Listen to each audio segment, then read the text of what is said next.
Hello everyone, good morning. अपना next topic है financing decision. Financing decision ਇਹ decisions ਹੁੰਦੇ ਨੇ ਕਿ ਆਪਾਂ ਦੇਖਦੇ ਹਾਂ ਵੀ ਆਪਾਂ ਨੇ ਕਿੰਨਾ ਸੇ about the quantum of finance to be raised from various long term sources and how much to be raised from each sources ਕਿ ਇਹਦੇ ਵਿੱਚ ਆਪਾਂ ਨੂੰ ਫਾਈਨੈਂਸਿੰਗ ਡਿਸੀਜਨ ਆਪਾਂ ਨੇ ਦੇਖਣਾ ਹੈ ਕਿ ਆਪਾਂ ਨੇ ਕਿੰਨੀ ਕੁ ਕੁਆਂਟੀਟੀ ਦੇ ਵਿੱਚ ਕਿੰਨਾ ਫਾਈਨਾਂਸ ਕਿੰਨਾ ਪੈਸਾ ਕਿਹੜੇ ਕਿਹੜੇ ਸੋਰਸਿਸ ਤੋਂ ਕਿਵੇਂ ਕਿਵੇਂ ਖਰੀਦਣਾ ਹੈ। ਮਤਲਬ ਲੌਂਗ ਟਰਮ ਸੋਰਸਿਸ ਤੋਂ ਸ਼ੋਰਟ ਟਰਮ ਸੋਰਸਿਸ ਤੋਂ ਕਿ ਕਿੰਨਾ ਈਚ ਸੋਰਸਿਸ ਤੋਂ ਵੀ ਅਗਰ ਬੈਂਕ ਤੋਂ ਹੈ ਤਾਂ ਆਪਾਂ ਉਹਨੇ ਬੈਂਕ ਤੋਂ ਕਿੰਨਾ ਖਰੀਦਣਾ, ਅਗਰ ਆਪਾਂ ਸ਼ੇਅਰ ਕੈਪੀਟਲ ਦੇ ਥਰੂ ਖਰੀਦ ਰਹੇ ਆਪਾਂ ਕਿੰਨਾ ਖਰੀਦਣਾ ਹੈ। ਤਾਂ ਇਹ ਡਿਸੀਜ਼ਨ ਹੈ। ठीक है, there are various sources available, there are various sorry एक सेकेंड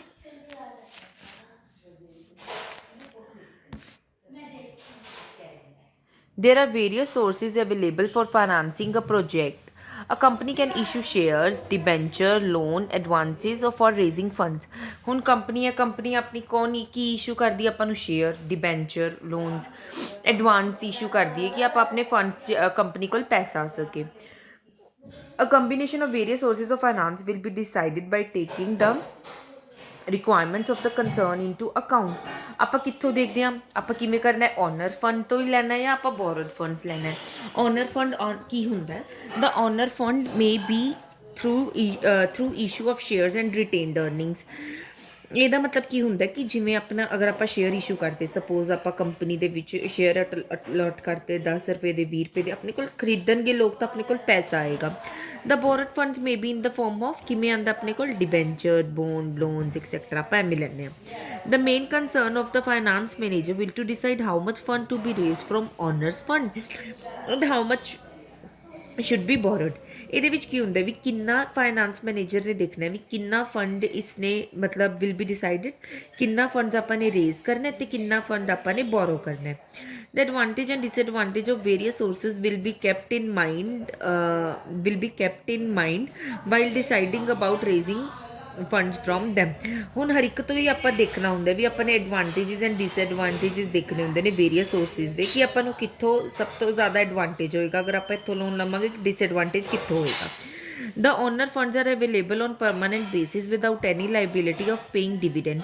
Owner funds ਦਾ ਤਾਂ ਹੁਣ ਆਪਾਂ ਨੂੰ ਅਵੇਲੇਬਲ ਹੋ ਜਾਂਦੇ ਨੇ ਹੁਣ without any liability of paying dividend. ਇਹਨਾਂ ਨੂੰ ਤਾਂ ਓਨਰਸ ਫੰਡਸ ਨੂੰ ਆਪਾਂ ਨੇ ਮਤਲਬ ਕੋਈ ਡਿਵੀਡੈਂਡ ਐਵੇਂ ਕੋਈ ਪ੍ਰੋਵਾਈਡ ਨਹੀਂ ਕਰਨਾ ਹੁੰਦਾ। The borrowed funds will be available from different sources at various. ਹੁਣ ਆਪਾਂ ਬਾਹਰੋਂ ਅਗਰ ਪੈਸਾ ਲਵਾਂਗੇ ਤਾਂ ਅਗਲਾ ਤਾਂ ਆਪਣੇ ਤੋਂ ਇੰਟਰਸਟ ਚਾਰਜ ਲਏਗਾ ਹੀ।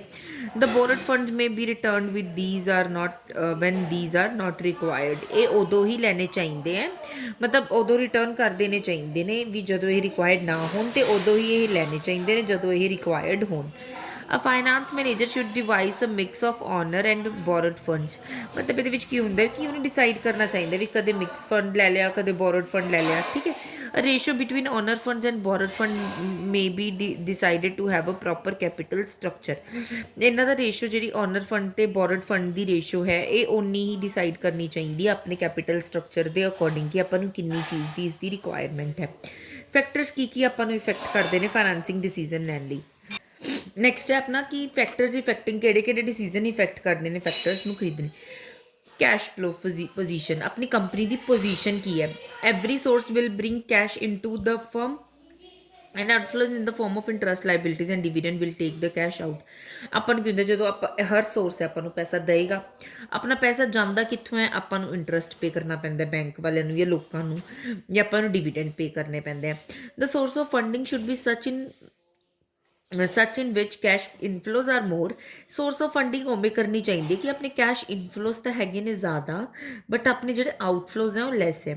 That financing will be better source for strengthening cash flows. ਆਪਾਂ ਨੂੰ ਡੈਟ ਫਾਈਨੈਂਸਿੰਗ ਵੀ ਕਰਨੀ ਚਾਹੀਦੀ ਹੈ ਵੀ ਆਪਾਂ ਨੂੰ ਜਿਵੇਂ ਆਪਾਂ ਪੈਸਾ ਅਗਰ ਆਪਾਂ ਆਪਣਾ ਮਾਲ ਹੀ ਆਪਾਂ ਵੇਚ ਕੇ ਜਿਵੇਂ ਚੀਜ਼ਾਂ ਖਰੀਦ ਲਈਏ ठीक है, cost. The important thing to be done seen in financing decision in the cost of raising funds from different sources. The source should be preferred which is most economical and helpful in generating maximum wealth. ਉਹੀ source ਆਪਾਂ ਨੂੰ ਲੈਣਾ ਚਾਹੀਦਾ ਜੋ ਆਪਾਂ ਨੂੰ economically benefit ਕਰੇ, ਕਿ ਆਪਾਂ ਨੂੰ ਜ਼ਿਆਦਾ cost ਨਾ ਹੋਵੇ।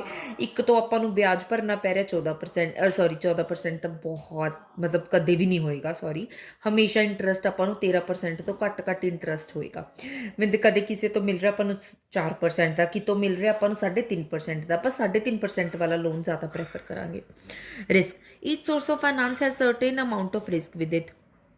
ਅਗਰ ਆਪਾਂ ਕਿਤੋਂ ਵੀ ਲੈਂਦੇ ਹਾਂ ਨਾ ਆਪਾਂ ਨੂੰ, ਤਾਂ ਹਮੇਸ਼ਾ ਆਪਾਂ ਨੂੰ ਕਿਤੇ ਨਾ ਕਿਤੇ ਰਿਸਕ ਆਉਂਦਾ ਹੀ ਆਉਂਦਾ ਹੈ। If more equity capital is raised then share holder can tilt the balance in management. ਠੀਕ ਹੈ, ਅਗਰ ਆਪਾਂ ਜ਼ਿਆਦਾ ਸ਼ੇਅਰ ਕੈਪੀਟਲ ਲਵਾਂਗੇ ਤਾਂ ਉਹਨਾਂ ਦਾ ਜ਼ਿਆਦਾ ਹੋਲਡ ਹੋ ਜਾਏਗਾ ਮੈਨੇਜਮੈਂਟ ਦੇ ਵਿੱਚ, ਕਿਉਂਕਿ ਜਿਹੜਾ ਸ਼ੇਅਰ ਹੋਲਡਰ ਹੁੰਦਾ ਉਹ ਮੈਨੇਜਮੈਂਟ ਦੇ ਸਾਰੇ ਡਿਸੀਜ਼ਨ ਵੀ ਲੈ ਸਕਦਾ ਹੈ। Okay, if debentures or other loan are raised, then interest payment and payments on maturity have to be paid. अगर ਆਪਾਂ डिबेंचर ਤੇ ਲੋਨ ਲੈ ਕੇ ਆਨੇ ਆ ਤਾਂ ਆਪਾਂ ਨੂੰ ਮਤਲਬ ਇੰਟਰਸਟ ਪੇਮੈਂਟ ਕਰਨੀ ਪਏਗੀ, ਮੈਚੁਰਿਟੀ ਉਹਦੀ ਜਲਦੀ ਆ ਜਾਏਗੀ। ਠੀਕ ਹੈ, the finance manager has to evaluate risk element of various sources then take appropriate decision. Next up, now floating cost. These costs relate to the cost of issuing securities such as broker commission, underwriter expenses, or issue of prospectus. A company will prefer a source of finance where floating cost are minimum. ਮਤਲਬ ਆਪਾਂ ਨੂੰ ਇੱਥੋਂ ਵੀ ਅਗਰ ਆਪਾਂ ਜਿਵੇਂ security ਕਿਸੇ ਨੂੰ issue ਕਰਤੀ, ਬ੍ਰੋਕਰ ਦਾ ਕਮਿਸ਼ਨ, ਅੰਡਰਰਾਈਟਰਸ, ਇਹ ਜਿਹੜੇ ਪ੍ਰੋਸਪੈਕਟਸ ਹੈ ਇਹਨਾਂ ਨੂੰ ਦੇਖਣਾ ਚਾਹੀਦਾ ਕਿ ਕਿੱਥੋਂ ਤੁਸੀਂ ਆਪਣੀ ਫਲੋਟਿੰਗ ਕੋਸਟ ਘੱਟ ਤੋਂ ਘੱਟ ਕਰ ਸਕਦੇ ਹੋ ਆਪਣਾ daily to daily, day to day expenditure. Next up, now fixed operating cost. The fixed operating cost also influences a financing decision. If a company has higher fixed operating cost, then it should be prefer owner funds, because borrowed funds will be have fixed interest liability and it will further raise the fixed operating cost. अपने अगर खर्चे ज़्यादा ने ना, अपने fixed ने, ਤਾਂ company ਨੂੰ ਹਮੇਸ਼ਾ ਹੀ ਪ੍ਰੈਫਰ ਕਰਨਾ ਚਾਹੀਦਾ ਕਿ ਓਨਰ ਫੰਡਸ ਤੋਂ ਹੀ ਬੋਰੋ ਕਰੇ, ਕਿਉਂਕਿ ਅਗਰ ਆਪਾਂ ਓਨਰ ਫੰਡਸ ਤੋਂ ਨਹੀਂ ਕਰਾਂਗੇ ਤਾਂ ਬਾਹਰ ਵਾਲਿਆਂ ਤੋਂ ਕਰਾਂਗੇ, ਆਪਾਂ ਨੂੰ ਇੰਟਰਸਟ ਪੇ ਕਰਨਾ ਪਏਗਾ, ਉਹ ਵੀ ਆਪਣੇ ਫਿਕਸਡ ਮਤਲਬ ਆਪਣੀ ਜਿਹੜੀ ਆਪਰੇਟਿੰਗ ਕੋਸਟ ਹੈ ਫਿਰ ਉਹ ਹਾਇਰ ਹੋ ਜਾਏਗੀ। Control consideration, the control of a company is linked to the source of finance. ਜਿਹੜਾ ਕੰਟਰੋਲ ਹੈ ਉਹ ਕੰਪਨੀ ਦਾ ਸੋਰਸ ਆਫ ਫਾਈਨਾਂਸ ਨਾਲ ਹੀ ਲਿੰਕਡ ਹੁੰਦਾ ਹੈ। If more equity shares are issued then share holders may influence the selection of board of directors. ਅਗਰ share holders ਆਪਾਂ ਜ਼ਿਆਦਾ ਕਰਦੇ ਹਾਂ ਨਾ ਤਾਂ ਇਨਫਲੂਐਂਸ ਕਰਦੇ ਹਾਂ, ਮਤਲਬ ਬੋਰਡ ਆਫ ਡਾਇਰੈਕਟਰ ਉਹੀ ਚੂਜ਼ ਕਰਦੇ हैं। द इशूइंग ऑफ डिबेंचर और raising a loan will not influence management pattern. On the other hand side अगर आप डिबेंचर से लोन इशू करते हैं तो एवें दी कोई पैटर्न नहीं फॉलो होएगा। If management does not want dilution of control, then debt financing is the preferred source. ਅਗਰ ਮੈਨੇਜਮੈਂਟ ਨੂੰ ਨਹੀਂ ਚਾਹੀਦਾ ਨਾ ਕਿ ਸਾਡਾ ਕੰਟਰੋਲ ਕਿਸੇ ਹੋਰ ਦੇ ਨਾਲ, ਸ਼ੇਅਰ ਹੋਲਡਰ ਦੇ ਨਾਲ ਡਾਇਵਰਟ ਹੋਵੇ, ਤਾਂ ਆਪਾਂ ਨੂੰ ਡੈਟ ਫਾਈਨਾਂਸਿੰਗ ਹੀ ਜ਼ਿਆਦਾ ਇੰਪੋਰਟੈਂਟ ਹੁੰਦੀ ਹੈ, ਜਿਵੇਂ ਆਪਾਂ ਡਿਬੈਂਚਰਸ, ਸਿਕਿਉਰਿਟੀਜ਼ ਵਗੈਰਾ ਇਹ ਚੀਜ਼ਾਂ। State of capital market. The prevailing capital market condition also influence the selection of source of finance. जो भी अपनी मतलब condition बन रही है capital market दी, ये भी decide करते हैं source of finance. If a market is rising, then more and more investor will prefer to subscribe to share capital. अगर अपनी market rise कर रही है तो हर किसी ਨੂੰ ਹੋਏਗਾ ਕਿ ਉਹ ਆਪਣੀ ਕੰਪਨੀ ਦੇ ਵਿੱਚ ਕੀ ਕਰਨ, ਇਨਵੈਸਟ ਕਰਨ। But if market situation is not favorable, then people will prefer to invest in fixed return securities. ਅਗਰ market conditions ਆਪਣੀਆਂ ਪ੍ਰੈਫਰ ਨਹੀਂ ਹੁੰਦੀਆਂ ਤਾਂ ਲੋਕਾਂ ਨੂੰ ਹੁੰਦਾ ਕਿ ਅਸੀਂ ਫਿਕਸਡ ਰਿਟਰਨ ਸਿਕਿਉਰਿਟੀਜ਼ ਦੇ ਵਿੱਚ ਹੀ ਪ੍ਰੈਫਰ ਕਰੀਏ ਕਿ ਸਾਨੂੰ ਇੰਨਾ ਕੁ ਤਾਂ ਮਤਲਬ ਪੈਸਾ ਤਾਂ ਆਈ ਜਾਊਗਾ, ਸਾਡਾ ਪੈਸਾ ਡੁੱਬਦਾ ਨਹੀਂ। ਰਿਟਰਨ ਔਨ ਇਨਵੈਸਟਮੈਂਟ, ਇੱਕ while ਸਿਲੈਕਟਿੰਗ various sources of finance, the return on investment should be estimated. If the expected return on investment is more than the rate of interest to be paid on borrowed funds, then owner funds should be preferred. ਕੀ ਗੱਲ ਹੈ कि अगर अपना rate investment अपन ने ज़्यादा की, मतलब अपना investment is more than the rate of interest, मतलब रेट ऑफ रिटर्न हमेशा अपन ਨੂੰ ज़्यादा होना चाहिए, रेट ऑफ इंटरस्ट अपन ਨੂੰ घट होना चाहिए। अगर ਇਹਦਾ ओपोजिट होएगा तो ओनर फंड्स ही प्रैफर ज़्यादा किए जाते हैं। On the other hand if expected returns are more than interest liabilities, अगर अपन ਨੂੰ पता भी अपन ਨੂੰ रिटर्न इन्ना मिल जाऊगा पर अपन ਨੂੰ इंटरस्ट घट पे करना पऊगा तो अपन ਨੂੰ की होना चाहिए, दैन बोरोड फंड्स ऑल्सो भी प्रैफर्ड। Tax rate. The rate of tax should also be considered while taking a financing decision. The interest paid on borrowed funds will be deducted on expenditure in profit or loss account, thus saving tax. Dividend paid on owner's fund. Tax rate ਇਹਦੇ ਵਿੱਚ ਕੀ ਹੁੰਦਾ ਹੈ, ਆਪਾਂ ਨੂੰ ਅਗਰ ਆਪਾਂ consider ਕਰਦੇ ਹਾਂ ਨਾ ਕੋਈ ਫਾਈਨੈਂਸਿੰਗ ਡਿਸੀਜ਼ਨ, ਤਾਂ ਰੇਟ ਆਫ ਟੈਕਸ ਵੀ ਆਪਾਂ ਨੂੰ ਕੰਸੀਡਰ ਕਰਨਾ ਬਹੁਤ ਇੰਪੋਰਟੈਂਟ ਹੁੰਦਾ ਹੈ। ਜਿਹੜਾ ਆਪਾਂ ਇੰਟਰਸਟ ਪੇ ਕਰਦੇ ਹਾਂ ਬੋਰੋਡ ਫੰਡਸ 'ਤੇ, ਉਹ ਆਪਾਂ ਐਕਸਪੈਂਡੀਚਰ ਸ਼ੋ ਕਰਦਾ ਆਪਣੇ ਪ੍ਰੋਫਿਟ ਐਂਡ ਲਾਸ ਅਕਾਊਂਟ ਦੇ ਵਿੱਚ ਹੈਡਿੰਗ ਸੇਵਿੰਗ ਟੈਕਸ ਦੇ ਵਿੱਚ। ਪਰ ਜਦ ਆਪਾਂ ਸ਼ੇਅਰ ਹੋਲਡਰਸ ਨੂੰ ਡਿਵੀਡੈਂਡ ਪ੍ਰੋਵਾਈਡ ਕਰਦੇ ਹਾਂ ਤਾਂ ਉਹਦੇ ਵਿੱਚ ਆਪਾਂ ਕੋਈ ਵੀ ਆਪਾਂ ਐਵੇਂ ਦਾ ਐਕਸਪੈਂਡੀਚਰ ਅਕਾਊਂਟ ਨਹੀਂ ਲੈ ਕੇ ਆਉਂਦੇ। So rate of tax should also be taken into account. Flexibility, the flexibility in issuing various securities may also be taken into account. The borrowed fund may be returned as per the convenience of the company, whereas ਮਤਲਬ ਕੀ ਹੈ, ਅਗਰ ਆਪਾਂ borrowed fund ਆਪਾਂ ਨੇ ਕਿਸੇ ਤੋਂ ਬਾਹਰੋਂ ਪੈਸਾ ਲਿਆ, ਅਗਰ ਆਪਣੇ ਕੋਲ ਅੱਜ ਪੈਸਾ ਹੈਗਾ ਆਪਾਂ ਦੇ ਤਾ, ਕੱਲ੍ਹ ਆਏਗਾ ਆਪਾਂ ਕੱਲ੍ਹ ਦੇ ਦਾਂਗੇ। ਪਰ ਜਿਹੜੀ ਆਪਣੀ ਸ਼ੇਅਰ ਕੈਪੀਟਲ ਹੈ ਉਹ ਉਹਨੂੰ can not be return during the life time of the company, ਉਹ ਆਪਾਂ ਹਰ ਟਾਈਮ ਹੀ ਨਹੀਂ ਰਿਟਰਨ ਕਰ ਪਾਵਾਂਗੇ। Regulatory framework, the regulatory framework at the type of raising loan will also influence the financing decision. The funds will be raised as per the rules and regulation issued by regulatory bodies. ਆਪਾਂ ਨੇ ਉਹਦੇ ਤਹਿਤ ਤੋਂ ਹੀ ਆਪਾਂ ਪੈਸਾ ਲੈ ਸਕਦੇ ਹਾਂ, ਰੂਲਸ ਜਿਹੜੇ ਵੀ ਆਪਣੇ ਬਣੇ ਨੇ। ਨੈਕਸਟ ਟੌਪਿਕ ਹੈ ਆਪਣਾ dividend decision. The term dividend refer to the part of the profit of a company. ਇੱਕ ਸੈਕਿੰਡ। The term dividend, dividend ਇੱਕ ਉਹ ਜਿਹਾ part of profit of a company which is distributed by it among its shareholders। ਜਦੋਂ company ਨੂੰ profit ਹੁੰਦਾ ਨਾ ਤਾਂ ਕੰਪਨੀ ਤਾਂ ਡਿਵੀਡੈਂਡ ਆਪਣਾ ਡਿਸਟਰੀਬਿਊਟ ਕਰਦੀ ਹੈ ਸ਼ੇਅਰ ਹੋਲਡਰਸ ਨੂੰ। It is reward for share holder for investment made by them in the share capital of the company। ਇਹ ਰਿਵਾਰਡ ਹੁੰਦਾ ਸ਼ੇਅਰ ਹੋਲਡਰ ਦਾ ਜਿਹੜੀ ਉਹ ਇਨਵੈਸਟਮੈਂਟ ਆਪਣੀ ਕੰਪਨੀ ਦੇ ਵਿੱਚ ਇਨਵੈਸਟ ਕਰਦੇ ਆ। The dividend decision is concerned with the quantum of profit to be distributed among shareholder। Dividend ਆਪਾਂ ਉੱਥੋਂ ਲੈਂਦੇ ਹਾਂ ਕਿ ਆਪਾਂ ਨੇ ਕਿੰਨਾ ਪ੍ਰੋਫਿਟ ਆਪਾਂ ਨੂੰ ਕਿੰਨਾ ਹੋਇਆ ਅਤੇ ਆਪਾਂ ਨੇ ਕਿੰਨਾ ਪ੍ਰੋਫਿਟ ਡਿਸਟਰੀਬਿਊਟ ਕਰਨਾ ਹੈ ਸ਼ੇਅਰ ਹੋਲਡਰਸ ਨੂੰ। A decision has to be taken whether all the profits are to be distributed, a decision has to be taken whether all the profits are to be distributed, all the profits to be retained, or some profits are to be distributed, some to be retained in a business for further investment। ਕਿੰਨਾ ਲੈ ਕੇ ਆਉਣਾ, ਕਿਵੇਂ decision ਲੈ ਕੇ ਆਉਣਾ ਕਿ ਸਾਰਾ profit ਹੀ ਆਪਾਂ ਦੇ ਦੇਣਾ ਹੈ ਜਾਂ ਸਾਰਾ ਪ੍ਰੋਫਿਟ ਰੱਖਣਾ ਹੈ ਜਾਂ ਕੁਛ ਪ੍ਰੋਫਿਟ ਦੇਣਾ ਹੈ ਜਾਂ ਕੁਛ ਪ੍ਰੋਫਿਟ ਰੱਖਣਾ ਹੈ। The higher rate of dividend raises market price of share and maximum the wealth of shareholders. ਅਗਰ ਆਪਾਂ ਜ਼ਿਆਦਾ ਉਹਨਾਂ ਨੂੰ ਡਿਵੀਡੈਂਡ ਪ੍ਰੋਵਾਈਡ ਕਰਾਂਗੇ ਨਾ ਤਾਂ ਆਪਣਾ ਮਾਰਕੀਟ ਰੇਟ ਵੀ ਆਪਣਾ ਇਨਕਰੀਜ਼ ਹੁੰਦਾ, ਕਿਉਂਕਿ ਕੰਪਨੀ ਆਪਾਂ ਨੂੰ ਜ਼ਿਆਦਾ ਪ੍ਰੋਫਿਟ ਪ੍ਰੋਵਾਈਡ ਕਰ ਰਹੀ ਹੈ ਅਤੇ ਸ਼ੇਅਰ ਹੋਲਡਰ ਦੀ ਵੀ ਵੈਲਥ ਇਨਕਰੀਜ਼ ਹੁੰਦੀ ਹੈ। केस स्टडी है financial management is concern with taking financial decisions. ठीक है, one of the decision relate to the use of funds available with the company after paying taxes. One alternative is to distribute the profits among share holder and another alternative is to keep the profit of the company और combination of a both. ਕੀ ਦਿੱਤਾ ਹੋਇਆ ਕਿ financial management ਦਾ ਪਹਿਲਾਂ ਦੱਸਿਆ ਹੋਇਆ ਕਿ ਉਹ ਫਾਈਨੈਂਸ਼ੀਅਲ ਡਿਸੀਜ਼ਨ ਲੈਂਦੀ ਹੈ। ਫਿਰ ਕੀ ਹੈ, ਵਨ ਆਫ ਦ ਡਿਸੀਜ਼ਨਸ ਕਿਵੇਂ ਰਿਲੇਟ ਕਰਨਾ ਉਹਨਾਂ ਨੇ ਕਿ ਕੰਪਨੀ ਟੈਕਸ ਪੇ ਕਰਨ ਤੋਂ ਬਾਅਦ ਆਪਣੇ ਫੰਡਸ ਦਾ ਕੀ ਕਰੇ। ਇੱਕ ਅਲਟਰਨੇਟਿਵ ਉਹਨੇ ਕੀ ਕਿਹਾ ਵੀ ਜਿਹੜੇ ਉਹ ਇੱਕ ਹੋਰ ਕੀ ਹੈ ਕਿ ਜਿਹੜੇ ਆਪਣੇ ਉਹਦੇ ਪ੍ਰੋਫਿਟ ਹੋਏ ਨੇ ਉਹ ਸ਼ੇਅਰ ਹੋਲਡਰਸ ਨੂੰ ਡਿਸਟਰੀਬਿਊਟ ਕਰੇ। And another alternative is to keep the profits in the company, ਆਪਣੇ ਕੋਲ ਰੱਖੇ ਜਾਂ ਦੋਨਾਂ ਦਾ ਕੰਬੀਨੇਸ਼ਨ ਬਣਾਏ।